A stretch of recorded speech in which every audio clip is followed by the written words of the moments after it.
Good evening everybody and welcome to ARL TV for this, the Road to Pro iRacing Grand Prix series, round 11 coming from the famous Spa-Francorchamps circuit.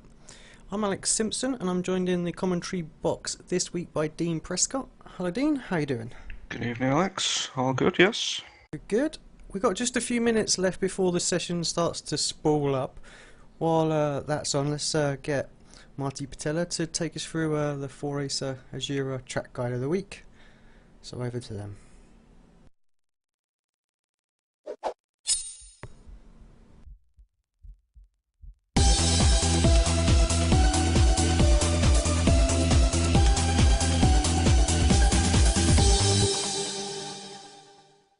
Hello and welcome to 4Racer IRA track guides.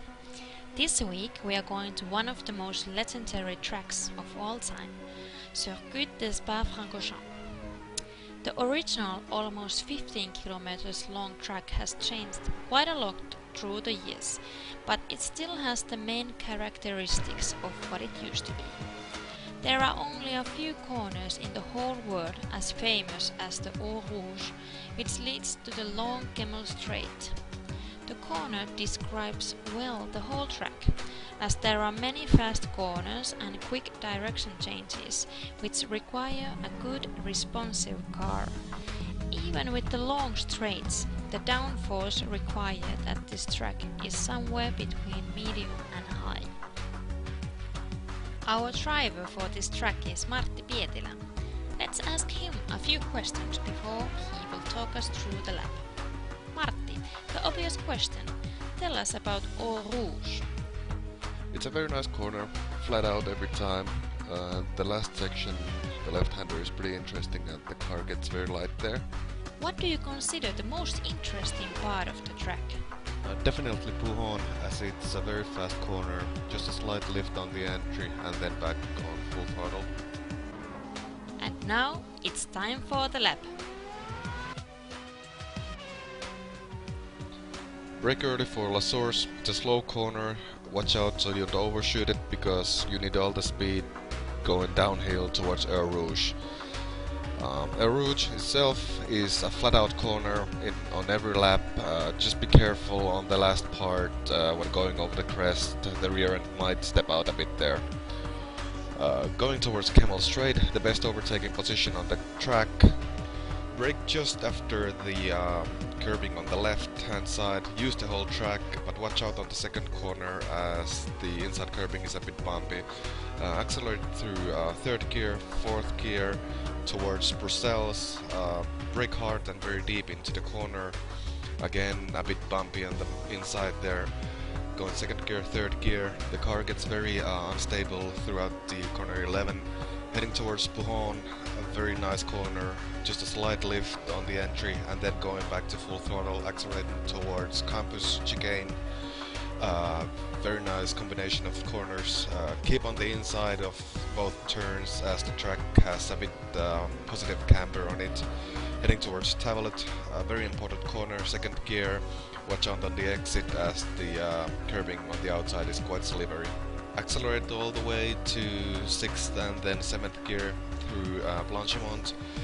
Use very smooth steering input so you don't scrub off any speed, especially here. Heading towards bus stop, very good place for overtaking. Start braking just before the curbing on the left and use the whole track. Watch out on the exit as the track has some camber changes, so it can also slow the car a bit. Alright, there's the lap, hope you enjoyed, and see you next time.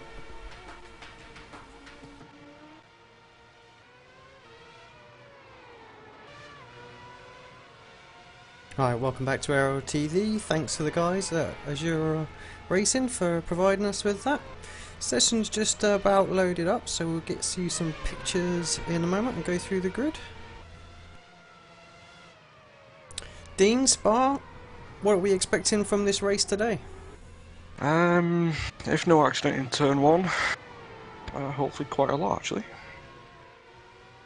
Previous race was quite fun, noticed quite a few battles throughout the grid.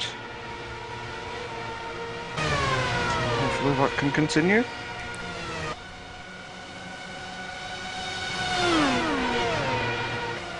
We've only got a minute or so left of warm up now, so I'm just going to take everybody through the grid really quickly. And I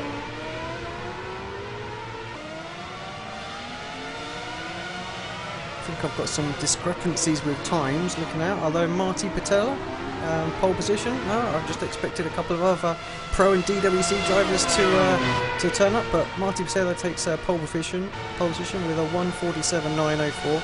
Paolo Mule with a 1:47.905, so 1/1000th of a second separates those. Paolo once again the top Class A qualifier of the week. Those are the drivers that are most important for us on this Road to Pro series.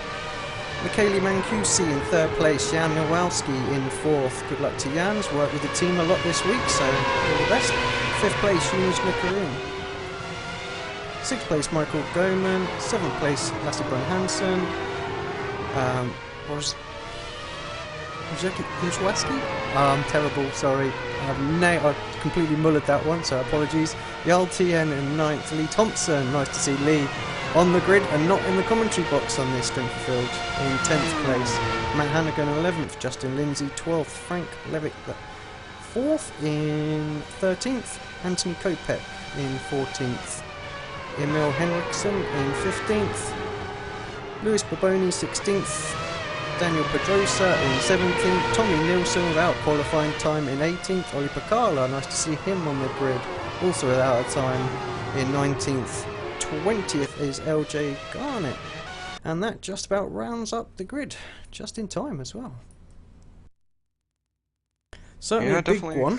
full grid actually, so 20 drivers.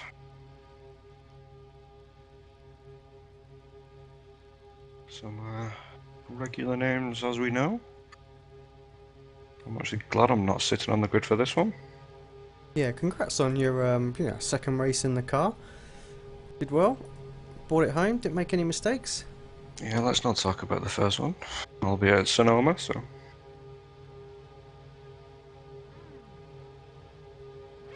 So the guys, you just gridded up now.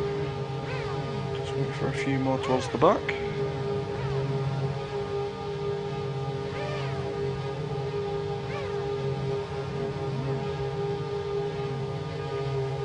Yeah, looks like we're just waiting for one last person.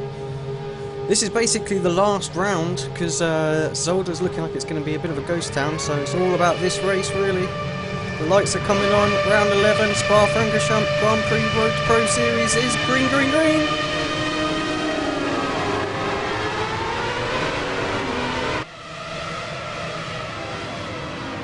A little bit of contact going down in turn 1, a few drivers taking the wide line. It's probably sensible.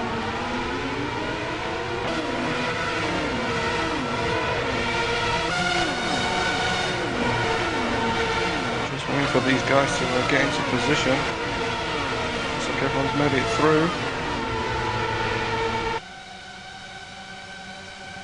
Yeah, it looks like Paolo and Eunice having a great battle going into Lecum. Eunice takes that position. I'm guessing Marty Patella got a little bit bogged down at the start there. Didn't really see quite what happened, but he's all the way down in third place. Jan Nowalski took to the wide line. Kimi Räikkönen styling comes out of it in fourth place. Did well. I think that's Michael Goman just sitting behind him.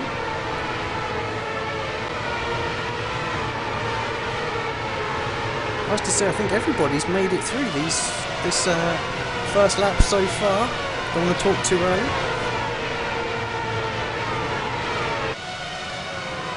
I think that's Jarl Tien putting a lot of pressure there on Swaski. There we go, and there, got it. It's in my head. So I think that's Matt Hannigan, is that in front of him? Just having a little struggle there, is that Lasse? Another one of the friction racing cars as well. Tommy Nilsson right behind, oh, it's very tight. Yeah, it looks like there's some wing damage on the leading friction racing car there. Kawasaki taking a wide line. Heavy braking, Tommy coming in as well, you can see him in the background there, up the inside of Tien. Everybody gets through as well, good driving from everybody there, so difficult to get through there cleanly. I think we've only got one driver with any kind of damage. Lee Thompson, just at the back there.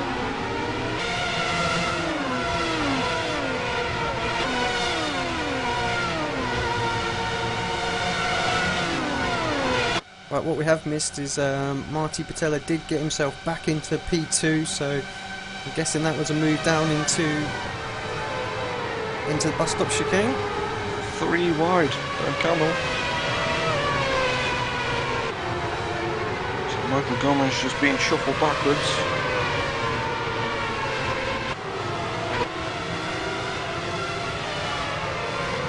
Yeah, it's so easy here just to get freight trained once you get into that position. You get offline, you try and hold it wide, but all you end up doing is just losing places for everybody else who's still on the racing line. It's just sometimes it's easier just to concede, get yourself back on the line as quickly as possible, and save losing any more places.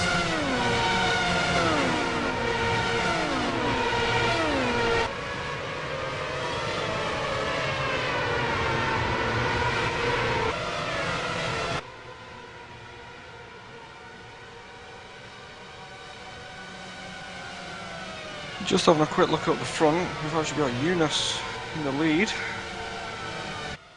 Marty and Paolo just behind. Yeah, Eunice not really getting caught up too much by Marty, but Marty has started to gap a little bit Paolo. And Jan looks like he's putting a fair bit of pressure on Paolo as well. Jan looks to the inside, thinks better of it. Got Brun Hansen sitting behind these guys. I've got the rubbish roll bar camera today, I forgot to update that, apologies. I'm sure that's even on the roll bar. Yeah, I don't know where that is. We'll just jump to some cockpit action for the rest of the race, I think, when we need to.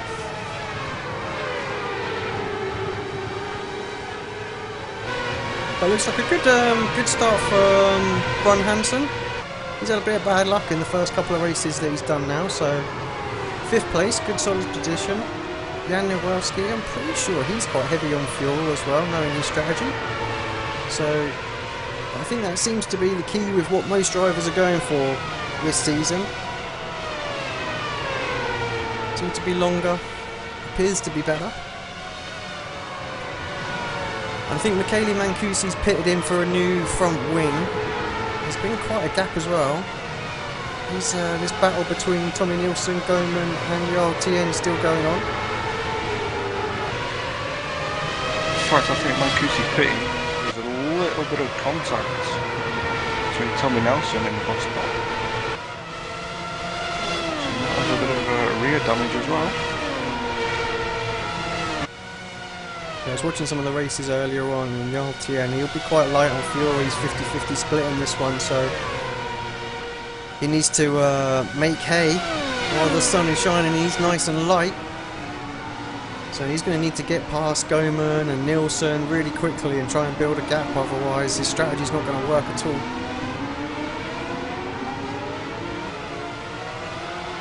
Looks like we have lost one driver as far as I can tell, and that's Justin Lindsay. There's actually some contact in the background. I don't know if you spotted that. I just missed that. We've got a car over to the left. I think that actually is Justin, isn't it? Just letting the traffic just flow on past. No, that's actually LJ. It's LJ. Not sure what's happening with LJ. Yeah, Goman coming under pressure. Oh, Anthony Kopech having a battle there with Matt Hannigan, I think it is. Side by side, through Lacoon, goes in, takes a lot of speed. Kopech comes out in front. Ollie Picala up to P14. Actually started on the very back row.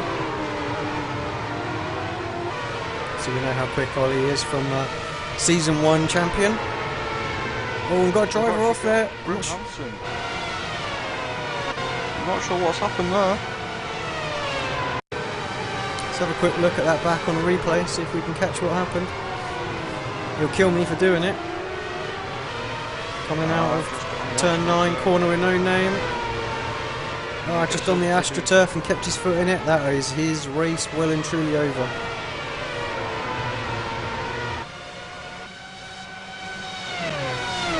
Marty Patella slowly creeping back up towards Eunice. I'm guessing Marty's probably a little bit heavier on fuel than Eunice is, so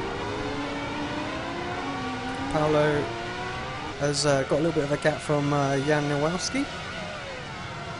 Iwasaki is slowly catching up as well, looking at that.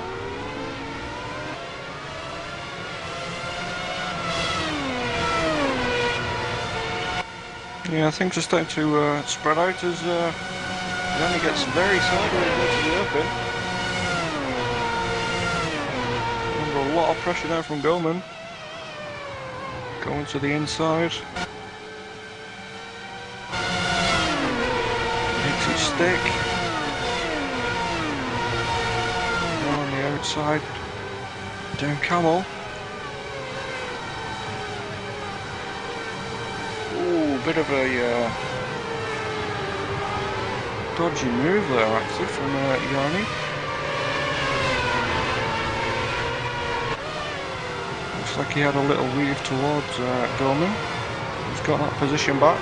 Yeah, just give him something to think about, didn't he, as he was going into that braking zone, just to perhaps make him brake a little bit earlier. Yeah, expecting him in quite early. What that would you be expecting him to be pitting compared to everybody outside? Well, I'm thinking 17, 18, something like that. Based on what he did. I don't know, he might have looked and learnt of what he did for the last couple of races, but who knows, and he's got good pace at the minute, just going through this field. Just behind us, so you've got Frank and Anthony having a good little battle.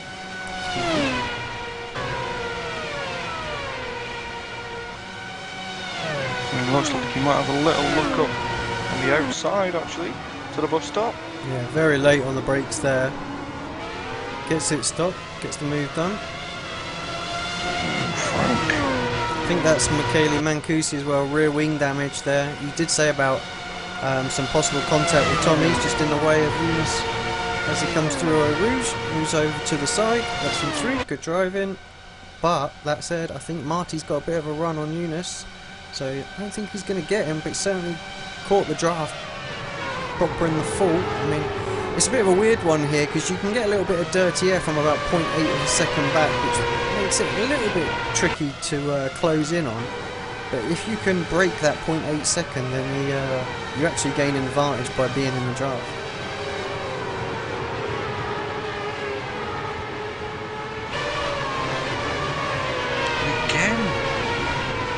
Anthony actually very sideways.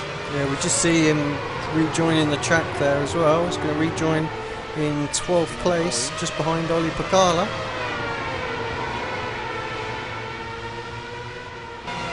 Yeah, a lot of action at the moment, a lot of people making mistakes here and there. It's unusual, I mean, Spa, once everybody settles down in that couple of races, everybody loves the track, just finds their rhythms pretty quickly. Normally what we see is people making moves, and that's where the accidents come from. It's all self-inflicted today. I don't think it was myself, but it does seem to be a little bit slippery from what I remember. Yeah, without getting shot by the iRacing staff, I think that's just this version of the tyre model, to be honest. I'm sure everybody that's tuning in or watching this back can give me a thumbs up on that one. Let's hope for some improvements on the next build. I think we'll gag in for just a little bit more grip when these tyres start to slip. There are talks of the new tyre model coming for season 3. Are we on now? Yeah, we will be. Olli Pacala looks like he's going to have a run down Kenmore Straight. Tucked in really tight. Oh, he's going to have a look through a Rouge, 2 wide. Crazy man, he's going to make it happen around the outside. Does. I think that was Frank, was it? Just in front of him, just decided better off not trying to do it. That was Mark Webber style E. Surely Frank's got the chance to get him back up the inside. He's thinking about it. Pulls out of it. He's going to lose a place to Kopek as well. Ollie braked really late there as well, just to make sure he held on to that.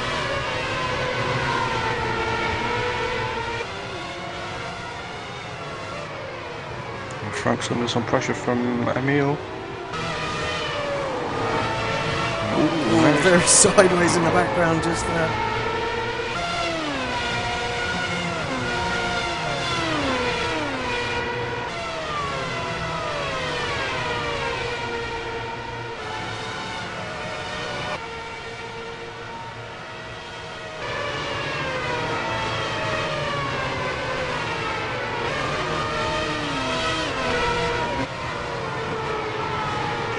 Anything else happening?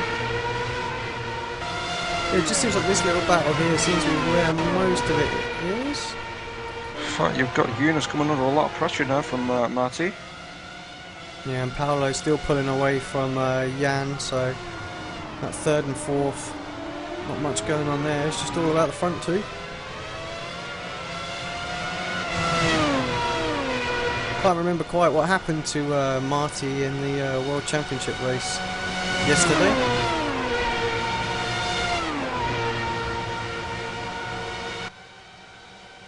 But I know one thing, the Azura cars look extremely fast.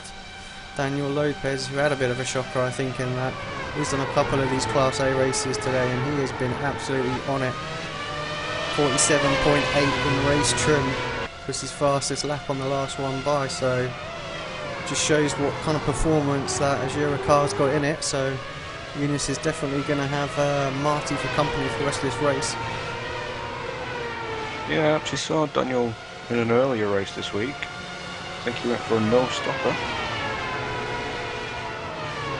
Shows what that kind of driving can do for you. Just spotting Michael Mancusi, he's dropping backwards very quickly. Now in P11, I think. In fact, no. No, he's still a lot down now, actually, isn't he? So, just driving it around, trying to keep out of trouble. Yeah, I think he's just trying to make sure he saves on some of his I rating, stay in the race. There'll be a few more retirements.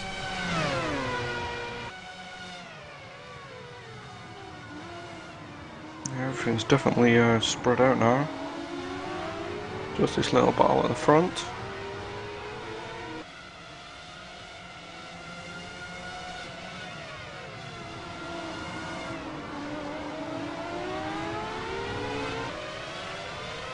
This has definitely improved this season.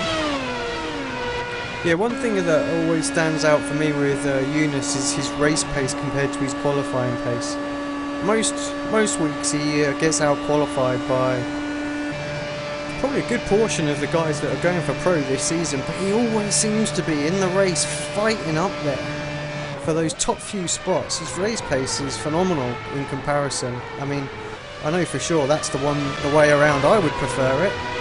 So, but yeah, great race pace driver, and you're gonna have to watch out for him when it comes to Pro Series. Even if he struggles with qualifying a little bit, he's going to be there or thereabouts come the end of the races. Definitely soaking his pressure up though. Starting to bridge a little gap actually.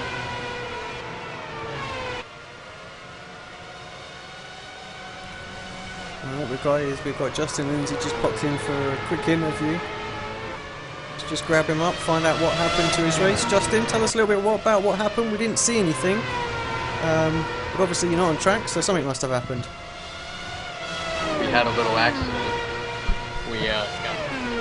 We may have possibly floored it in first gear coming out of the Fania chicane, and unfortunately I spun and clipped Garnett, so apologize for I think he just has front wing damage because he's continued on, and I wish I only had front wing damage, but maybe not, I don't know. It's not exactly a fun car to drive with 120 kilograms fuel, which is what I would have had to have done when I replaced the wing anyhow, so.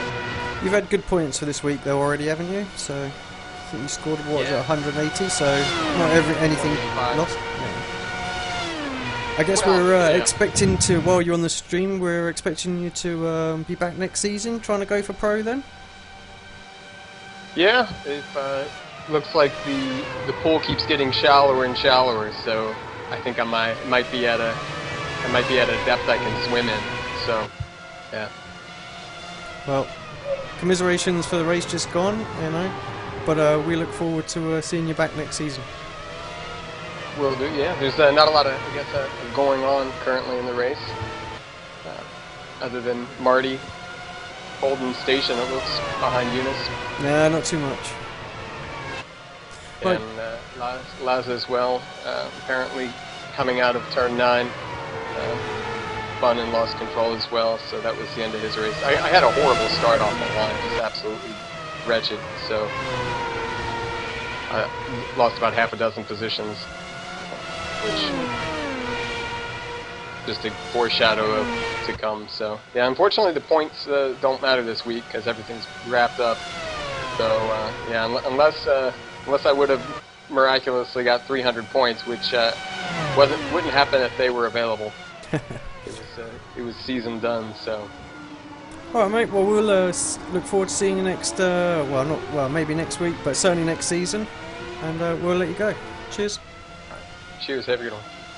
Cheers, Justin. Just coming out of the bus stop. Eunice makes a little bit of an error. Yeah, Marty right on his tail now.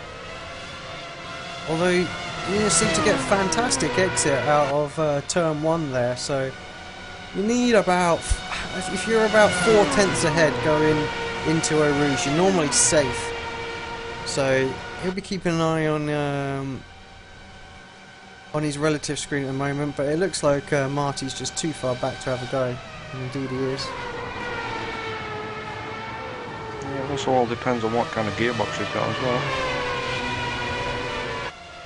Yep, very true. A lot of drivers out there running very, very different gearboxes. We've seen 6 and 7 speed gearboxes run this weekend, so drivers choosing just to use the main 6 gears for when they're on their own, and then having 7th as their overdrive drafting gear, DRS, whatever you want to call it. So, and yeah, some of the drivers using all 7 gears and just having just a couple of kph extra for slipstreaming.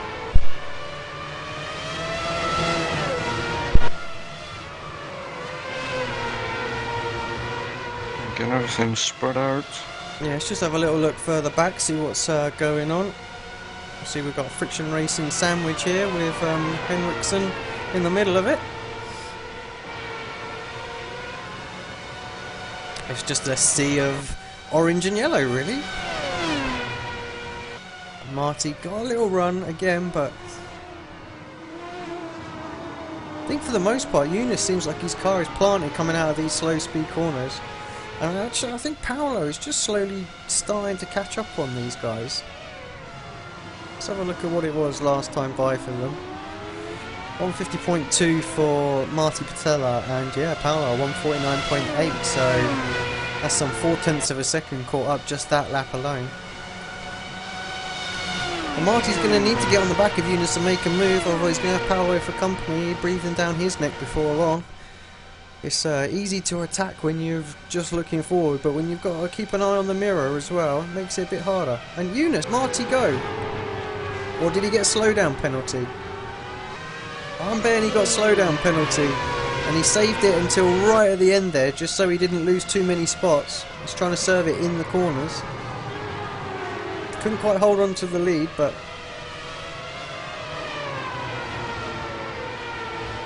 It's all changed around.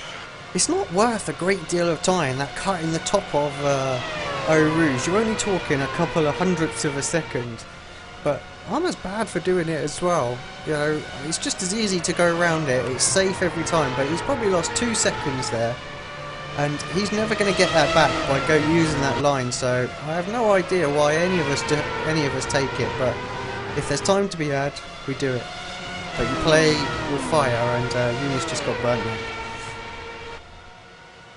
I'm sure we'll see now what Marty's doing with his strategy. Looked like he was maybe saving a bit of fuel, just sitting behind Eunice. Yeah, we'll see what kind of gearbox Eunice has got. Let's jump on board with him actually, just as he's tucked up. say cockpit cam, or helmet cam, as it would be. Much better than Bottas's version. See Eunice working the wheel a little bit on the exit there. He got a bit close to the wall and I think it's compromised his exit a bit, but he should still pick up the draft here. There we go, and he's just changed into 7th as well. So Eunice, another driver who's running the 6-speed box. 7th as overdrive. Speed comparisons, they're way off. So fail for the overlay. I'm betting it's going to be around about 310. Certainly not 317 like you were saying. Yeah, I look like 306 for Eunice. Compared to 300 for Marty. You can just see Eunice working the wheel here. Car constantly needing to have micro corrections. It's just the way we have to set them up just to get the best out of them. We may have another little battle developing. Tom Nielsen making his way back through. He's actually a few seconds behind Iwasaki. 5th and 6th. Yeah, Iwasaki got a good performance in, I think it was Saturday, wasn't it? Scored a whole load of points. Put himself just on the bubble for the pro positions, but I don't honestly think with Zolder left he's going to be able to get himself in the top 10. See Tommy Nielsen's pretty much locked in, but he's just having a bit of fun from the back of the grid this week. So Jan Nowalski still sat there in 4th position.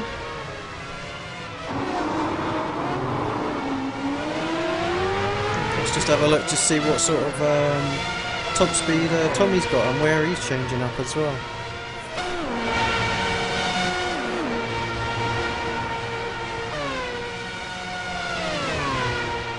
Yeah, down this Kemmel straight, definitely right on the tail. Gonna get the move done. Is Iwasaki going to defend? It doesn't look like he is. Tommy struggling to get there, but he's there. He's not. Yeah, he's stuck on 304. It should have been a slam dunk, easy overtake from where he was. Top gear way too short. Although he dives into Rivage, keeps the line tight. Iwasaki holding it around the outside. He's going to have the inside for the corner with no name. Holds on to the position. Great driving. We've got Jarl Tien just dropped off a little bit in the background there, but still sitting there, lapping fairly decent. Last time by a 150.1. So Tommy Nielsen, quickest driver out of these three though, with a 149.5 last lap.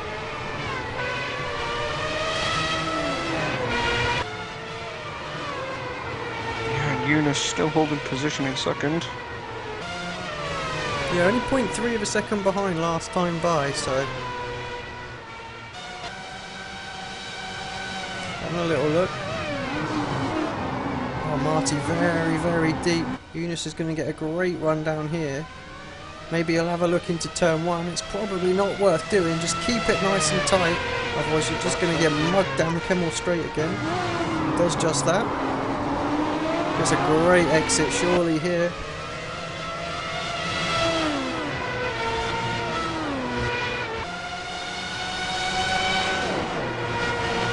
10-4 engineering v iRacing down this back straight. Who's got the top speed? So Eunice has got enough to get himself back past. Good done. It's ahead before the corner. Marty didn't really defend it at the inside. There's almost no point in doing it because you just lose so much time. There's a good second or 2 seconds lost just holding on there. So, and all it does is just bring Paolo closer and closer to them. So Tommy again looks to the inside. He likes that little dive into Rivage there, doesn't he? It's not normally an overtaking position. Gets a very wide there using all the AstroTurf. That said, I think if you know you're going to go wide, it's easier just to let the car run out and just get both rear wheels on that, so you don't... Well, basically it doesn't happen what happened to Laz, where got half on, half off, and tyres just spin up.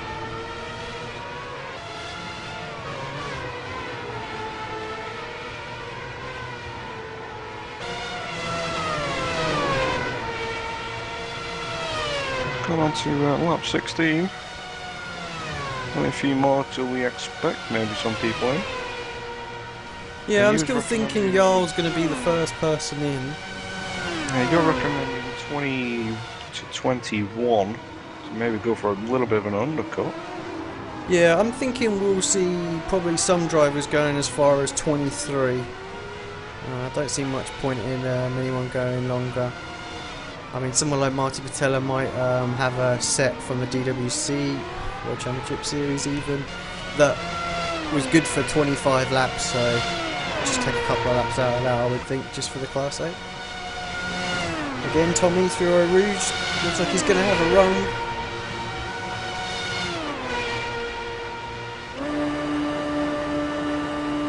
Iwasaki defending the inside, he just hasn't got the straight line speed, look, there's just nothing you can do. Late break in, he's going to go around the outside, just eat my words, great move.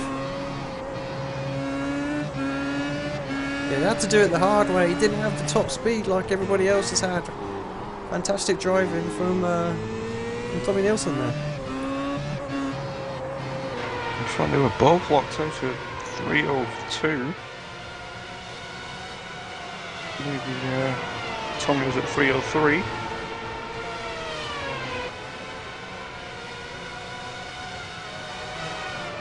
I don't think Iwasaki will give up that position.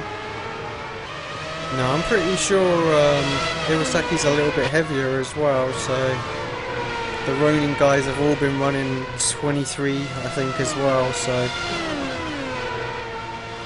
there's Yuhu Abe, Yudai Narimi in that team, so he's got some good company. Those guys have been really fast this week.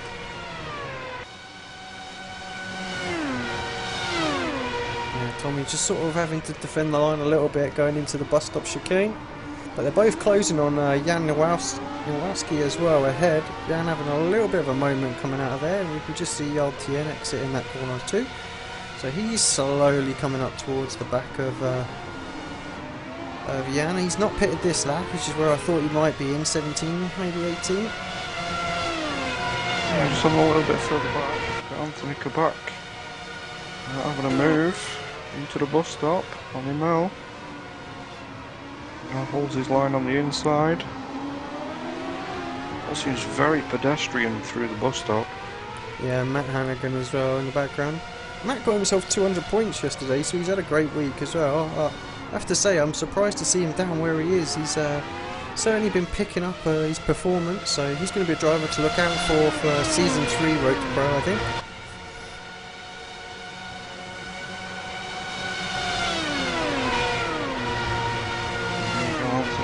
Drops it into 7th. Already 307. Running the overdrive, he's easily going to get the move on the inside. He's looking, he's going to... Oh, thought about it.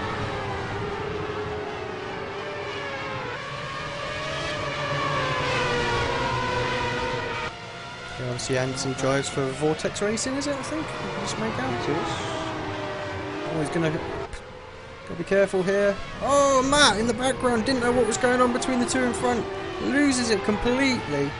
Although, seems to survive. Has he got any damage? More like a bit of a big clunk. I'd be amazed if that suspension... No, something looks... He's giving it a wiggle like it might be alright. But Lewis Baboni's having a look already, so I'm guessing definitely got some... Oh yes, there it goes.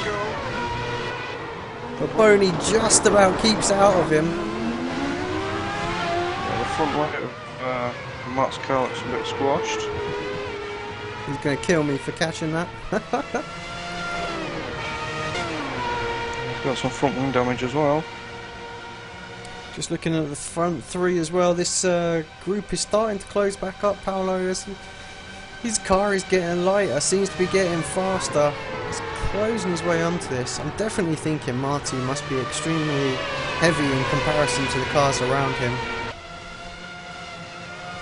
As we've said, we know what sort of performance this Jura Racing FW31 has got in it. Also, while just having a flick through, notice Michael Gorman's got some front wing damage.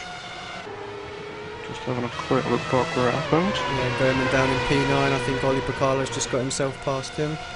Yeah, he has front right wing damage there. Obviously Mike won his first strength of field split race yesterday as well. Said it was like he said, yeah, well, said it was just handed to him on a platter like candy. Oh yeah, he's got damage all on the right hand side of that car as well, so I'm guessing he's been in the wall somewhere quite hard there. Yeah, the corner with no name. Looks like he caught the inside curb and just bounced him out a little bit too much. Always scraped the wall, but not for amount of damage. Probably going to affect his straight line speed.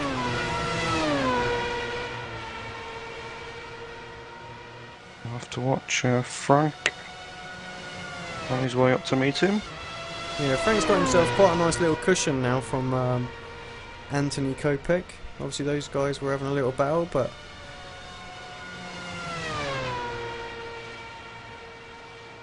I think Frank's going to be another one to watch for next season.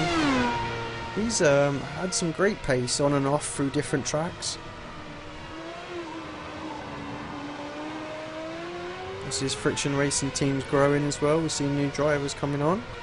So I think most of them come from the Star Master series, am I right? Yes.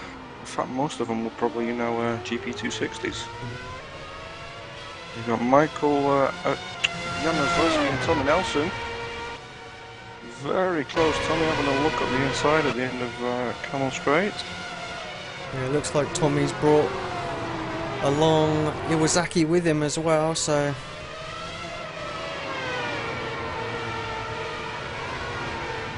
and Yaltian still out there, lap 19, so he hasn't pitted yet, so he has adopted a slightly heavier car.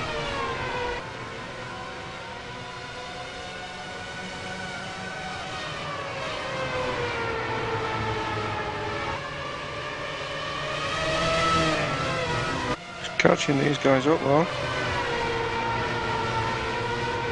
Yeah, Jan's still in the 1 minute 50s last time by, so not his best of laps. His fastest so far is a 149.6. Let's keep an eye on what they do this time around. Iwasaki having a looky, having a look on Tommy Nilsson. Oh, sideways Iwasaki. Look at the closure that Tommy did there. The brake really late going into bus stop. Caught so much time on Nilsson. He holds around again for lap 20.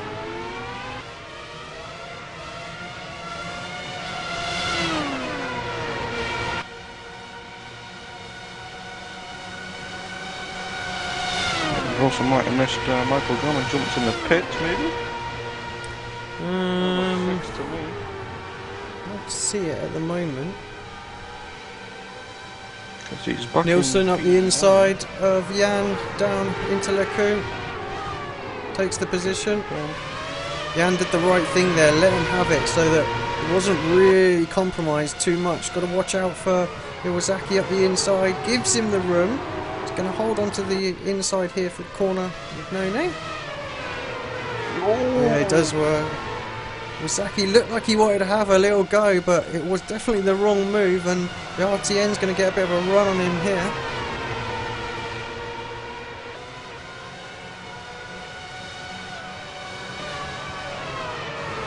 Definitely a new name. Is that Jarl? Yeah, Jarl used to, he was a pro driver in the Oval Series end of last season, so I've raced against him a couple of times in the IndyCar, and that is a decent driver if he's going to stick around. He'll definitely have a run for the Pro. Just think he made a bit of a mistake in a previous race and run into the back of our championship leader. So he's just going to have to get used to the car and how it reacts in dirty air and things like that, so we don't want to see too much of that going on. Staying out again. Oh yeah, I'm very, very sideways coming out of there. His tyres must be getting just a little bit slick now. I think that was Paolo into the pits, was it? Yeah, he's in. Oh, Iwasaki in the background. Tell me, did he hit the wall? I didn't quite see it. Looks like he kept it out. Yeah, he looks like he was okay.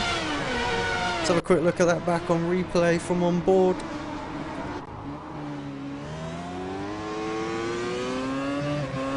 Yeah, I think he's tried to nail it because obviously he saw Jan make the mistake coming out of the bus stop, so he's like, right, I've got to get on him, I can get this move done. So he tries nailing the gas. Yeah, he knew, got out of it early enough that he could correct it. No damage, drives on.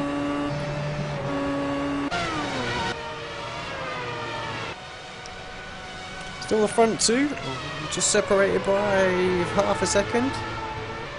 So Eunice after making the move back on Marty.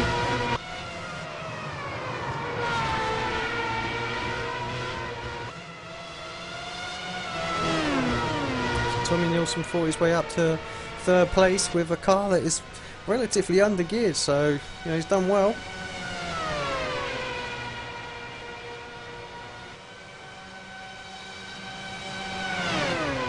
Yeah, don't forget we just have Paolo in the pits now. Yeah, true. Yeah, Paolo come out in 9th place. 5.4 second stop. Eunice is in. Marty carries on. Marty takes the lead. See where Paolo is, because it's going to be close between him and Eunice, I think. Just coming round towards the left-hand kink. Yep, through Blanchimont. Yeah, Eunice still hasn't stopped in this pit box yet as well. He's just done it. So, very, very deep. 4.8 second stop from Eunice. I think he'll hold on to this position and probably extend it a little bit as well. Whole jump of cars in there. We've got Tommy Nielsen in. We've got Iwasaki in, Yalti in. Yeah, and as I said, Eunice extended his gap that he had on Paolo quite considerably there. Yeah, Frank's just jumped in the pits as well.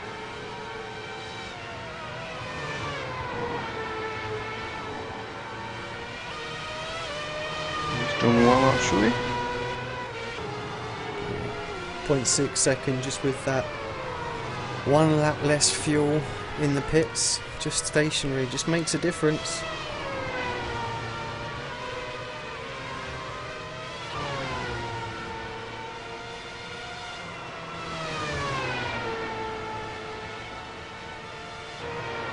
Still got Matt going, Matt Hannigan. He's down in P16.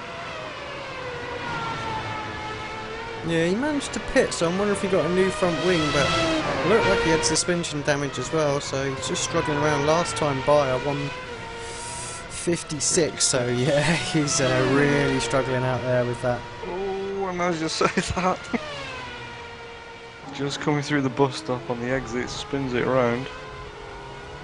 So still definitely got some damage. Yeah, all the way down in 16th, he's the only person a lap down. Might be worth just calling it a day, I think, Matt. Marty Patella still stays out for another one, so we're on to lap 23 now. Last time by, 1:48.5, fastest lap of the race. So now that fuel's starting to burn down. Starting to really put the pace in. We'll see what he can do towards the end of this race, because he's going to be extremely quick with those fresh tyres, low fuel load. I think this is one of the circuits where I could say the degradation is not too far off what we want, just a little bit more, because you come out of the pits and you're almost lapping the same pace as what you were when you come in with the lighter load, so it's close. Degradation does take a part, 25 laps, and get a little bit squirrely.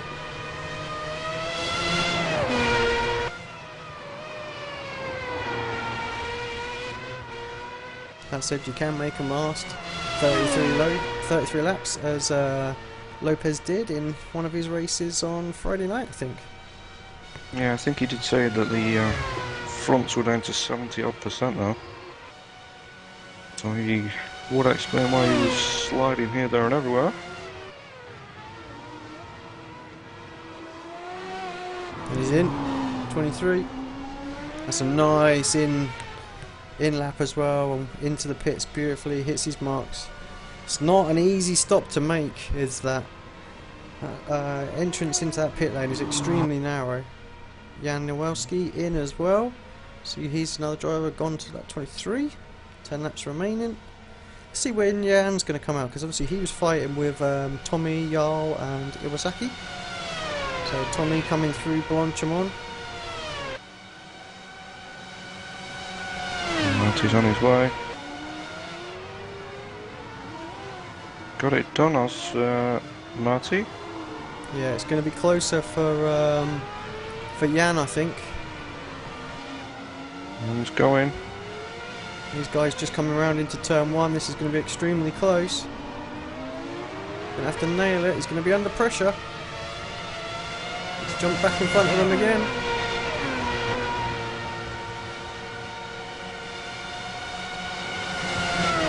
I think he had a bit of a tentative in-lap there looking at it. So otherwise he would have had it easy. Yeah, Tommy's gone around the outside. Yeah, Jan's coming back at him though. Oh, contact! This is what happens when both drivers don't give. Total racing instant, nothing going there other than just pure racing. Both drivers went into it. I have to say, if you're on the outside line, it's probably worth conceding the position. Make sure you can survive. And Jarl, we're having a look up the inside of Puon. No, you don't do it there. That just causes crashes. I think Jan must have some damage looking at the cars as well. It looks good, but it's definitely going slower.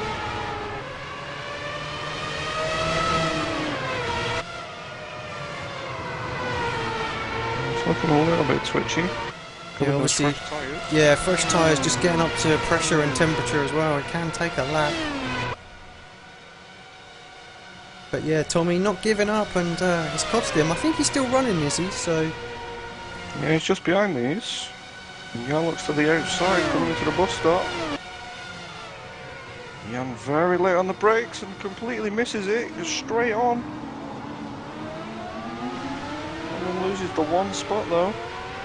yeah, he's going to be under a lot of pressure from Iwasaki here. Having a look at the inside, thinks better of it. As we've said before, they'll wait until the Kemmel Straight. And gets his tyres up to temperature. He'll be quicker than these guys because they were only just able to catch him up and get past him. Now he's got the fresher rubber. Same fuel load. Just needs to hold off. He's pulled out of the slipstream here as well of Jarl, so it's under pressure. Iwasaki saw what happened to Tommy on the last time by, so knows that Jan's going to fight into that corner. Thinks better of trying to make the move around the outside.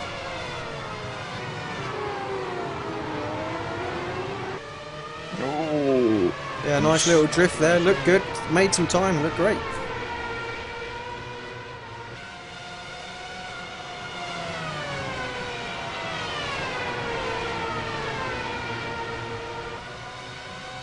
yeah, and Tommy's making his way back up. Didn't fall too far behind. No, he sort of spun and was still facing the right direction after it, so could have worked out a lot worse. I think we'll stick with this. Marty Patella leads by 4.2 seconds. Palomule 8.9 behind the leader, 4 seconds behind Yunus, so those guys look pretty locked in. It's this battle for this final podium position. I don't think Jan's given up on that at this point, although he has lost a little bit of ground to Jarl.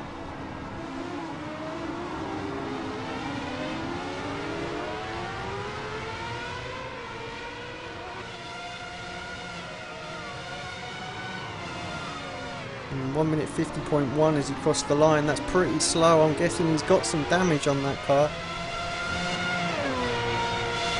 Compared to Tommy, who was in the same accident, 149.6. Yeah, 8 laps to go.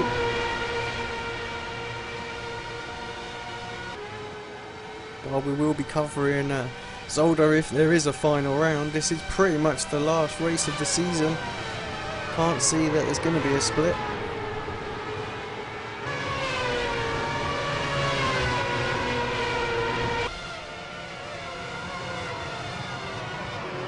It looks like Tommy's going to get up to Iwasaki before Iwasaki gets back up to Jan. I know Twister Racing have got a new skin for their car, so come on Tommy-san, get it updated, let's have a look at it.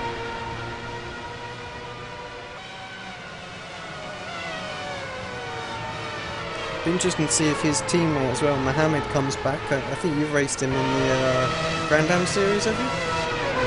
Yes. So he looks quite quick early on in the season, so I was surprised he didn't continue, because he definitely had a chance for a top 10. But another one of the Twister guys that hopefully will make a reappearance.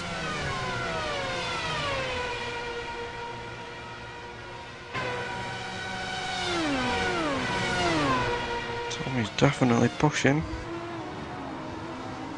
Yeah, he's got a great line in that bus stop. Just look at the time he closes up through there, it's immense.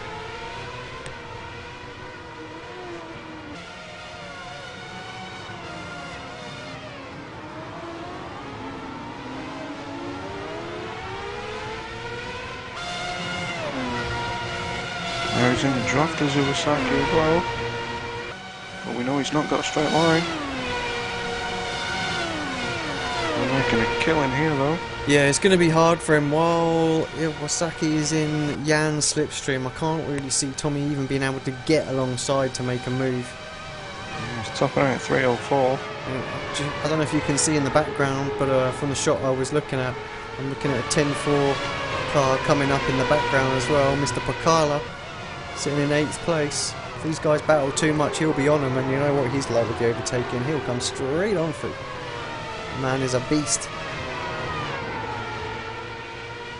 Just getting word actually on Mohammed. He's apparently got bored. Oh, okay. Following the sim racing. Yeah, obviously the other main Formula style series that's out there, so you know, actually I remember looking at Twister quite heavily involved in that. Said he might be back next season.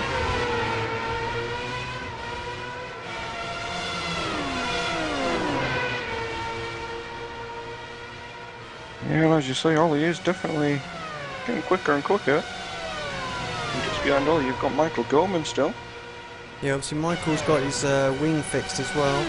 Seems to be lapping much more around the pace of these guys compared to earlier on.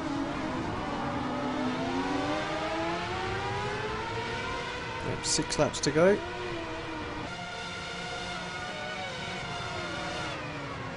I think if I don't know what I was about to say. I think Iwasaki might just be far enough away for Tommy to have a go, but I don't think he is. He's still in range.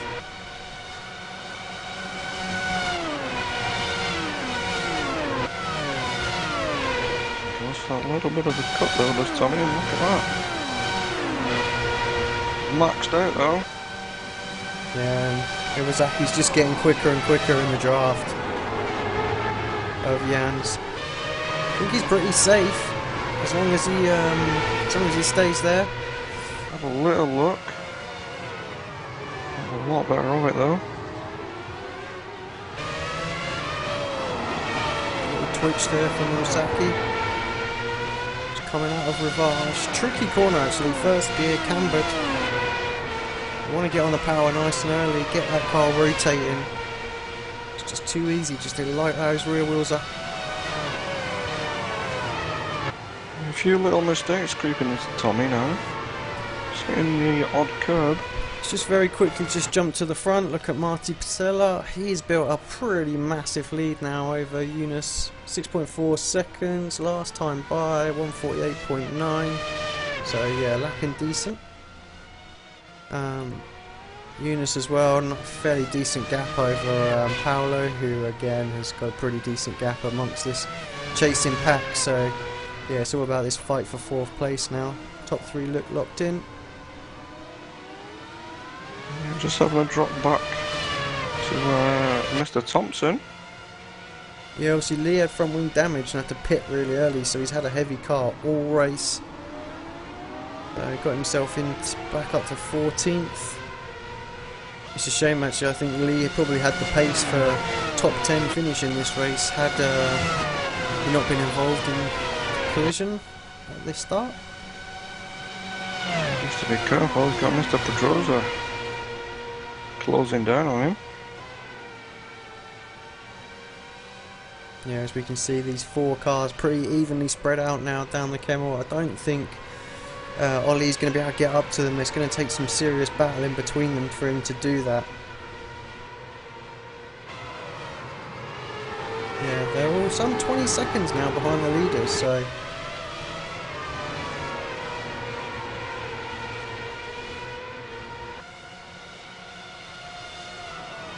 Such a great track is Spa, this lovely sweeping middle section. So fast, when you nail it, just feels so great. Oh, Jarl just had a little bit out of shape there through a switchback section. It looked like it cost him too much time. I'll give Jan some hope though, maybe a bit more top end. Yeah, just like I say, he just needs to break this 1.2, 1.1 second barrier and get to sort of 0.7, and then he's going to zoom up behind him. To say under braking, it looks like he's just under that now. But that said, he's got a lot of company.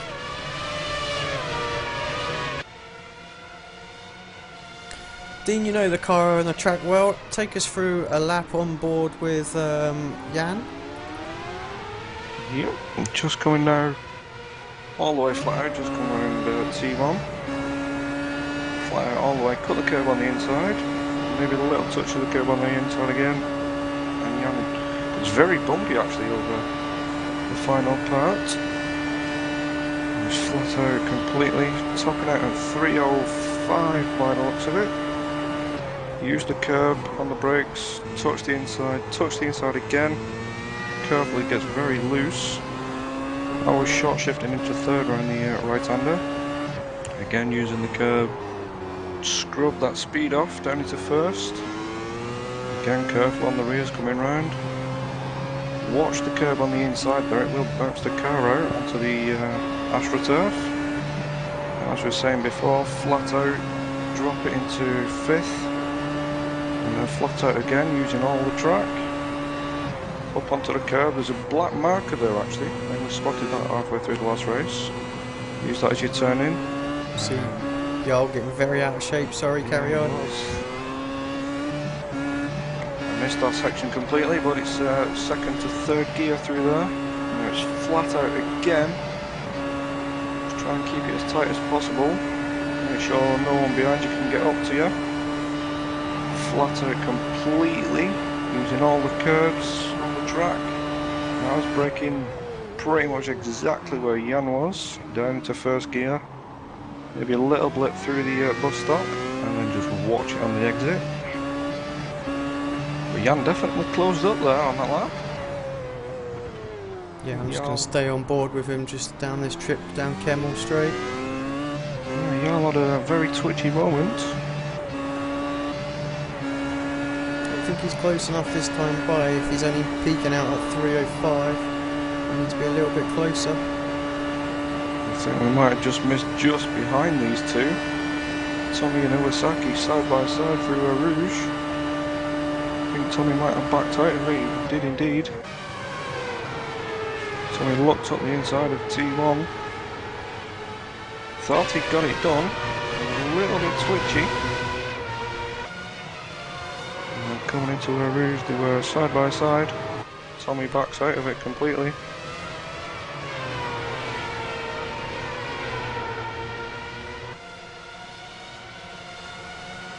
Yeah, just 3 laps to go, and it looks like the battle in between Iwasaki and Nilsson has just took them away from these two. So 2 little battles now. This does give Tommy the opportunity to actually get past though, because he won't have so much of a draft effect to worry about.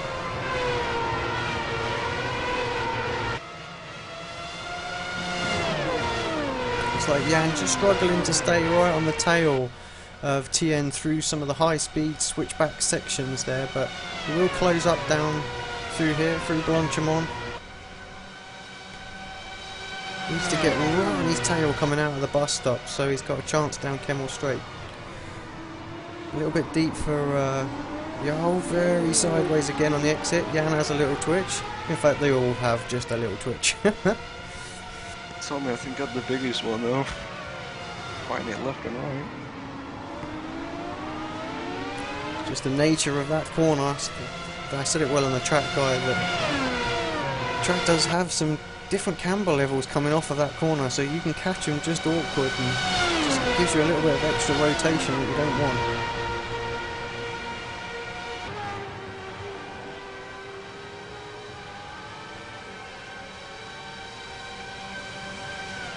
I think Tommy will be kicking himself about his top gear. Yeah, woefully too short, I have to say.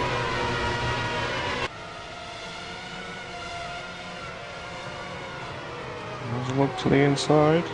Iwasaki says no, but he's gone deep as Iwasaki. He's got it all covered.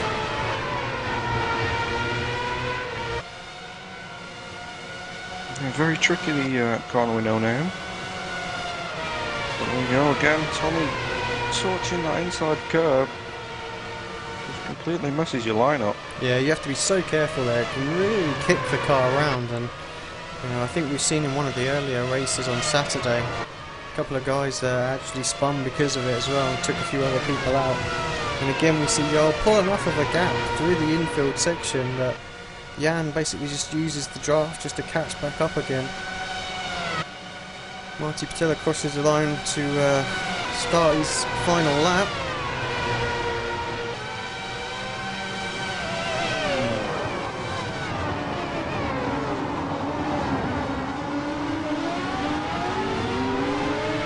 Iwasaki got very out of shape going into bus stop chicane. Tommy's having a little look. Just a little tiny look, it's forced Iwasaki very wide. Yeah, going to be side by side again going through a Rouge. Who's going to give? Tommy just cuts in there, he's got it. Iwasaki's going to get the slipstream from here though, so let's see what his gear ratio is. Looks a lot higher than what Tommy's is. He's squeezing him tight. He's going to need to stay there. Oh. Good hard driving from both of them there, but in the end they give each other the room they needed. Iwasaki gets He's having a look up the inside of Rivage. Tommy's going to try and hold it around the outside. He's going to have the inside for corner with no names. Iwasaki's going to try and cut back, get up the inside for Pouan. Tommy defending the inside line. Round the outside, too wide, fantastic. Oh, and he's gone. Must have been a little bit of contact there. There's wing damage and everything. Holly Picala goes through. Michael Goldman might get a spot here as well.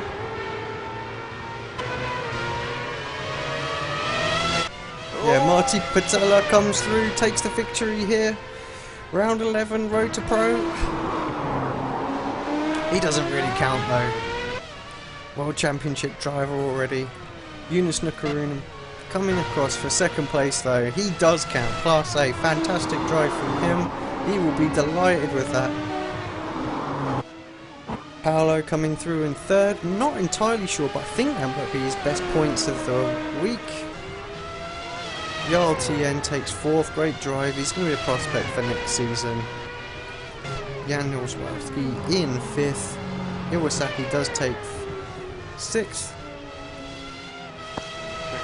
Seventh. Michael Gorman takes eighth. And Tommy Nielsen sliding over the line in ninth. We've got a little battle here, I think. Is that between Kopek and Levick? Kopek wins it. Actually, I think he just held on to it as it was. I think that was for position actually. They started the previous lap in the same position they finished, so... Oh no, you're right, they didn't. No, Frank was in 10th position starting that previous lap, so... must have missed that one. So Lewis Baboni just finishing up. Let's just confirm the order just before a few drivers come in, hopefully for an interview. But Marty Patella takes victory, 11.1 seconds from Yunus Nakarian. Paolo in third, 15.3 seconds. Jarl Tien, great performance in fourth, 24.2 seconds. Jan Nozwelski, 25.1. Iwasaki in 6th place, Oli Bakala from the back of the grid. Up into 7th, Michael Goman with the damaged car in 8th. He'll still be relatively happy. Tommy Nilsson got involved in everything, but yeah, had a good drive. He's just really unfortunate there. 9th place, Anthony Kopek. Solid performance in 10th place. Didn't really see much of Anthony through the race, but still happy with a top 10 in the top split, I would imagine. Frank Levick in 11th, Emil Henriksen in 12th, Louis Baboni in 13th, Daniel Pedrosa in 14th, Lee Thompson in 15th. I think you got those two the wrong way around. Oh, okay, yeah, it's not quite showing the times properly on the screen, so yeah, let's reverse those. Matt Hannigan obviously had these problems, so did Mancusi. Lassie obviously stuffed it into the wall. I don't know. LJ in 19th, and Justin Lindsay we heard from earlier on as well, having contact with LJ.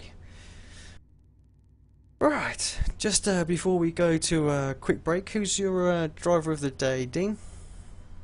Tough one really. I mean, you've got Ollie coming from the very back, along with Tommy actually as well. Tommy was definitely giving it some with that very short top gear, but Marty hung on where he needed to and then drove away at the end. Tough call. Yeah, I think between Marty and Jarl, obviously Jarl's only been in the car for a few races, fought well, got himself up to 4th place. He was mixing it, he changed his strategy up. I think I'd give it to Jarl. Obviously Marty has been in here plenty of times before as driver of the day. Right, just we've got a couple of drivers just coming in, so we'll go for a quick break and we'll be back just to have a quick chat with those. Take your hobby to the next level with a quality racing rig that works great with a PS3, Xbox 360, and a PC. GT Omega Racing Simulator is compatible with a wide range of steering wheels, including Logitech, Fanatec, Thrustmaster, and more. The GT Omega is available now worldwide by going to www.gtomegaracing.com.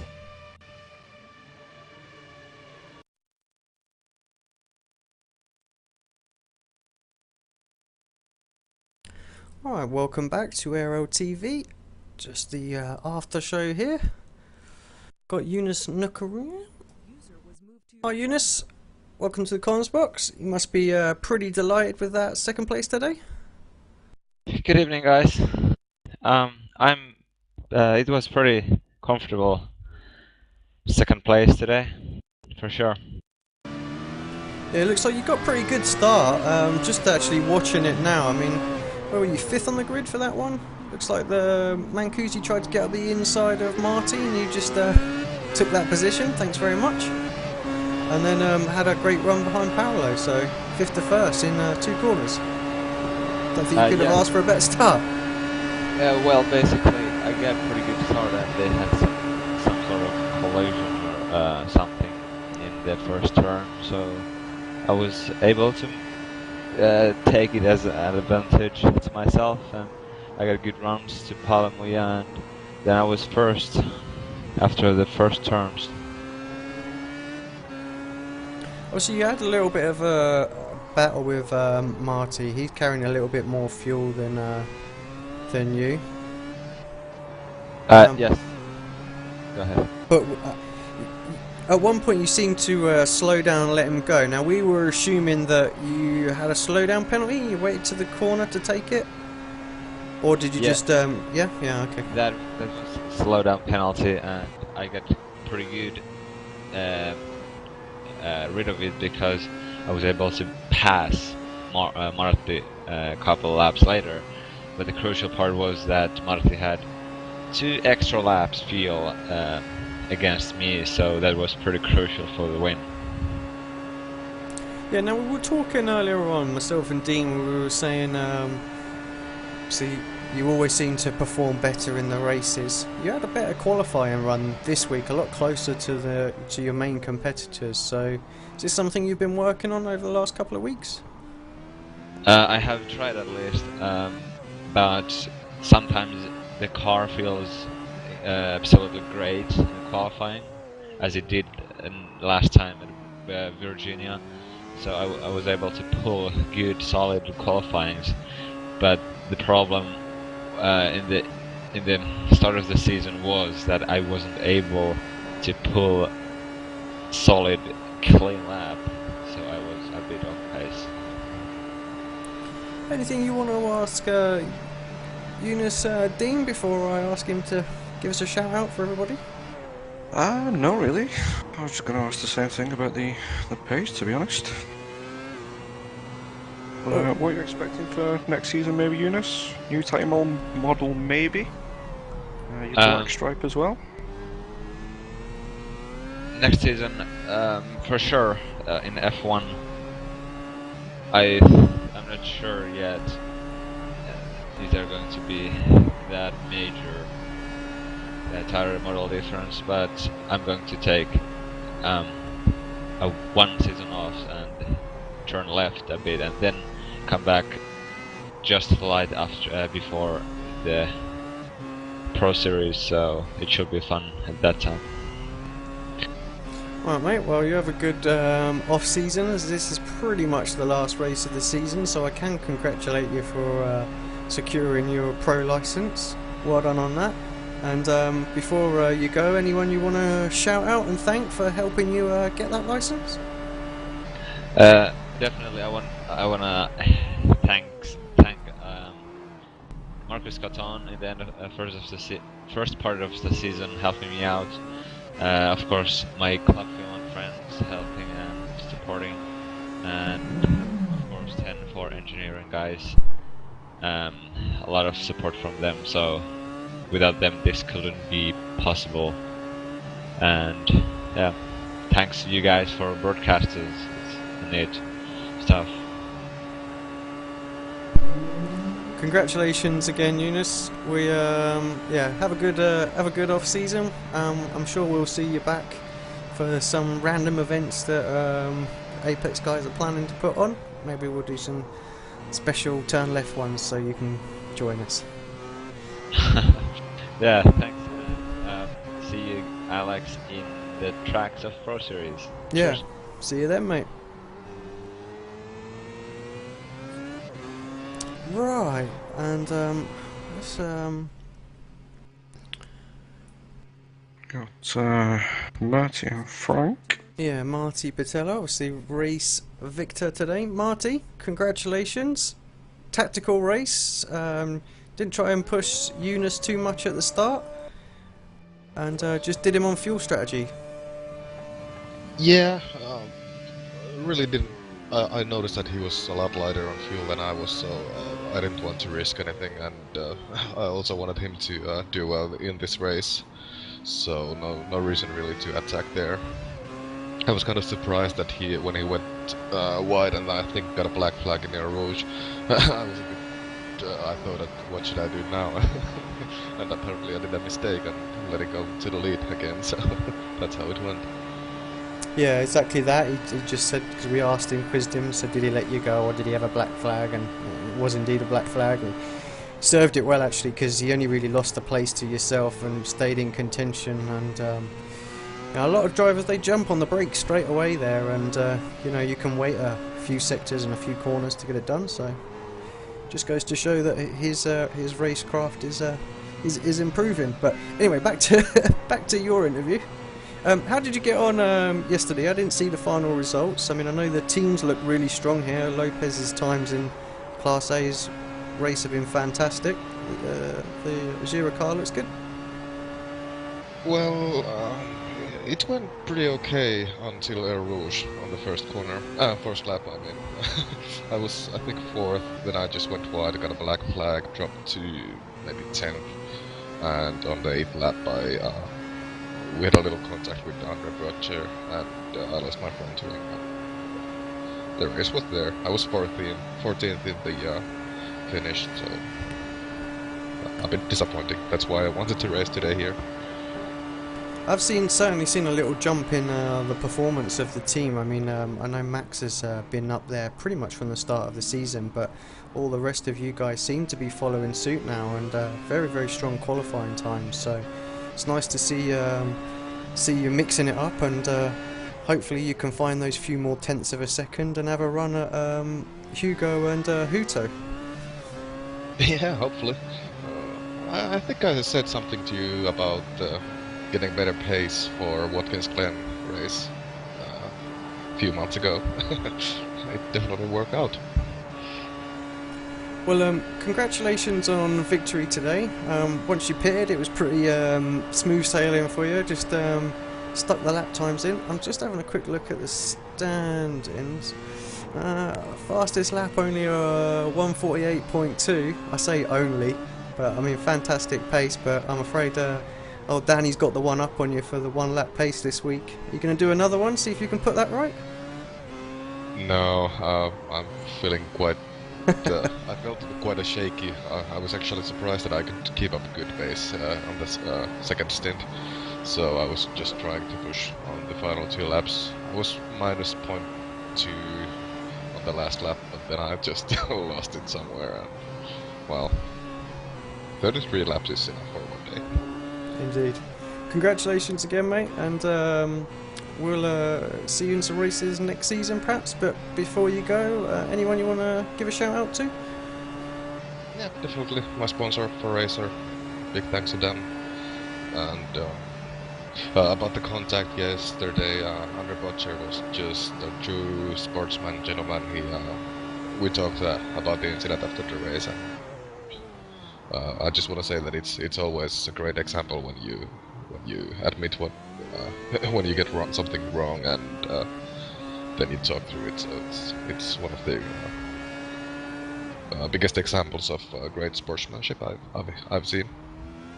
Yeah, I'll second that. Alright, mate, thanks very much, and we'll see you next season. But I'm guessing good luck for Indy Road in a couple of weeks' time. Yep, thank you, and see you next season. Cheers, mate. Right, and we did have Frank Levick just in there, but he's just disappeared, so we won't get him in for an interview. But Dean, just final thoughts on the race today then? Yeah, very interesting at the start. Died off again in the middle, but that was a little battle. Brought it all back to us. Yeah, always an interesting track and lots of overtaking. A few mistakes that I don't think I expected to see from some of his drivers later in the season. But nevertheless, it did. But I think we've pretty much got the top 10 wrapped up now. I'm just going to have a quick look at the final standings just to sort of confirm that for everyone. And actually, I think this is going to I'm going to drag him back in this interview channel very, very quickly. Let me just see if I can get him, because it has good reasons.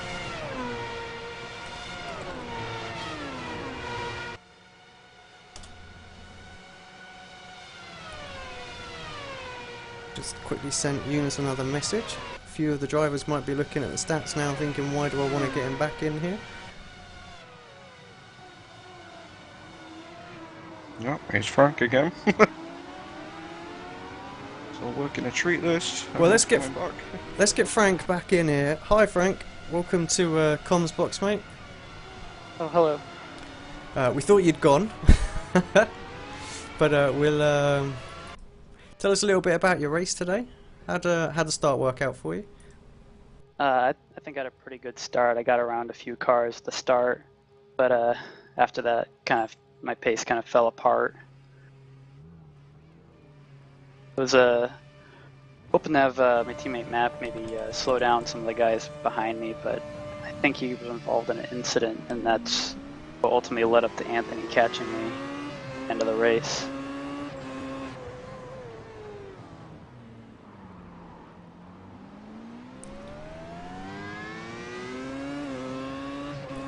Dean, sorry mate, I'm just being blasted with a few messages. Can you take over Frank's interview.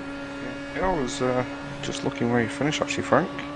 We saw you right at the very end, having a little battle with Anthony. Yeah, during the second stint, I was trying my best to keep him away from me, but he just caught up and passed me in the last turn. Kind of disappointed because I lost traction out of the chicane and almost took myself out right at the end of the race. Yeah, we saw you were very sideways, coming into the bus stop. You didn't have much of an eventful race, did you? No, it was pretty much me just racing myself in 10th for the longest time until Anthony caught up to me in the second stint. Right, sorry about that, Frank. I'm back as well now, so very unprofessional of me, trying to deal with cameras and interviews and everything. And yeah, I wanted to ask you just quickly. Obviously, I've noticed that you've picked up quite a bit of performance throughout the season, as have a lot of friction racing. So, what's the plans going forward for the team and next season? I know possibly Matt, I should be the one asking as well, but while you're here. Well, we're hoping to have all three of us have a pro license, but looking at how good the schedule is, I'm pretty sure we're going to be attracting some really good drivers. So I don't know about my chances, but I think Matt has a pretty good chance of getting the top 10 next season. So I wouldn't count him out of the road to pro next year or next season. I think there's going to be quite a few drivers actually turn up to race as well, so it could be interesting how the points are going to work out, because I know that schedule I want to have a little blast at as well, so I think a few probably in a similar sort of mindset. Some great tracks on there again. Yeah, I'm looking forward to Indy Road. There's a lot of Phillip Island I haven't raced, so it'd be another track I'll have to learn next season, but yeah.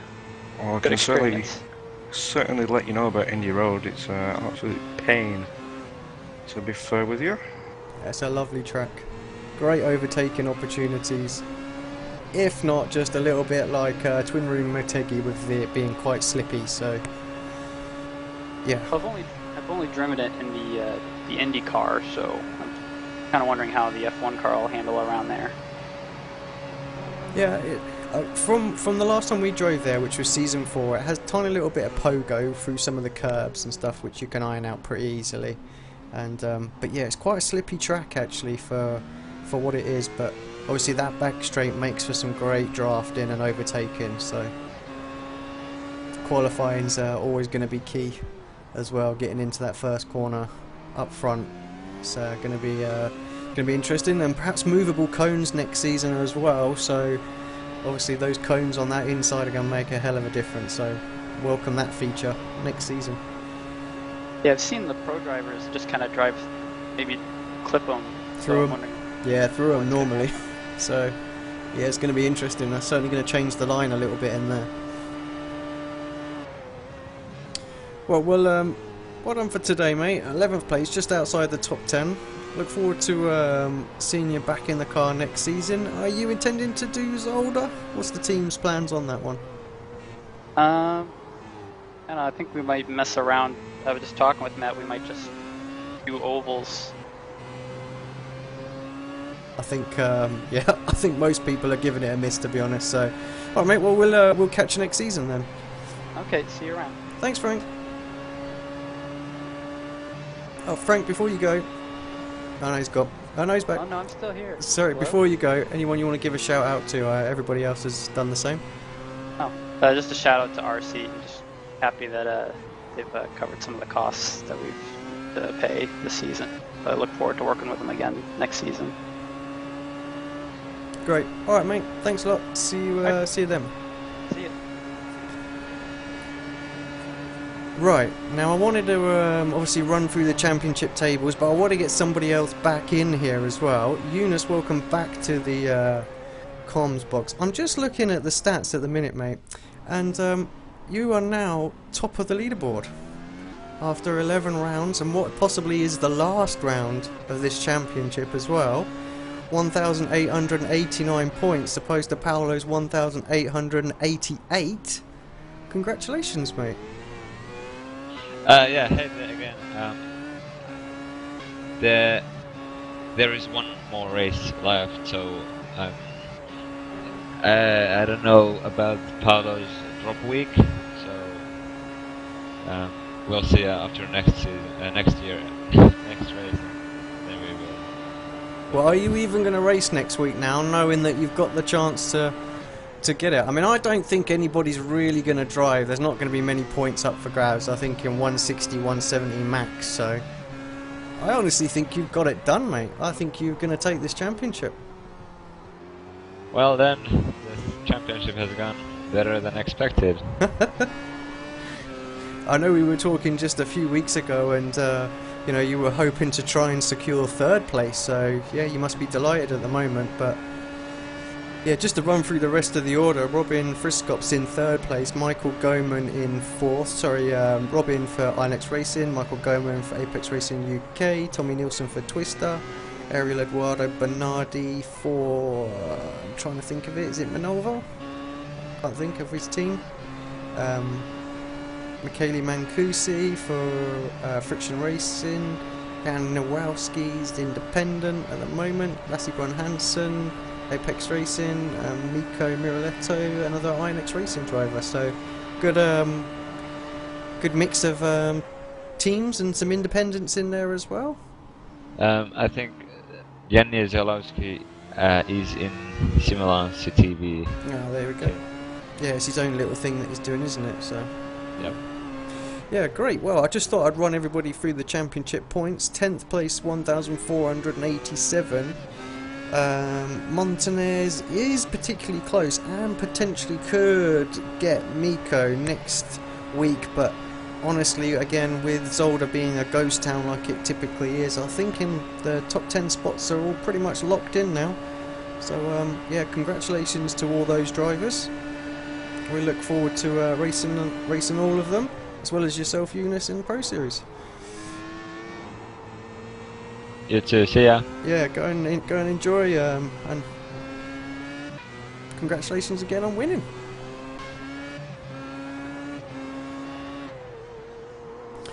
Right, Dean.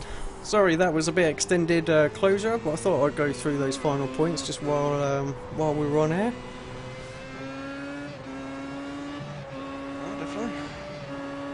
Like you said, it's possibly the last big track of the season, really, but yeah, as always, next week.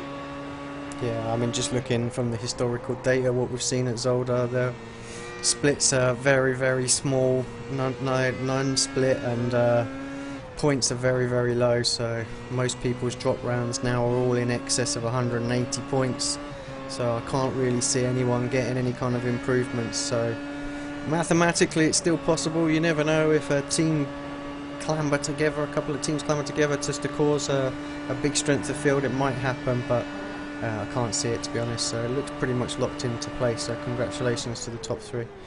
Right, on that note, a little bit of an extended stay on the broadcast. It's 8:30 here. We hope you enjoyed the show. We will be back next week if there is a race worth broadcasting, but from myself, Alex Simpson. And myself, Dean Prescott. It's a good night and farewell.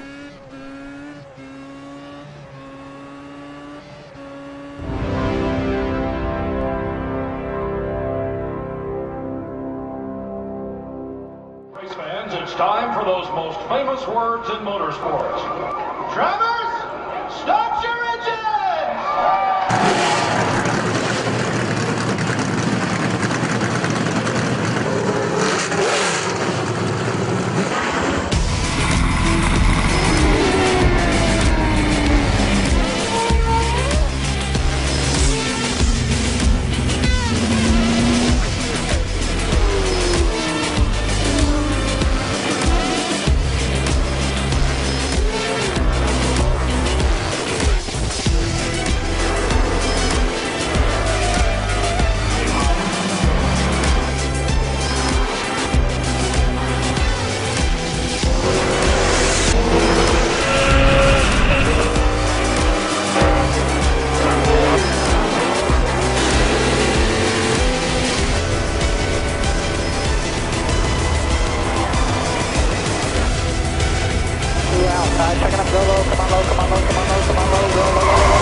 Daniel Conti comes up at a corner number 4 to the checkered flag. He wins his first NASCAR iRacing.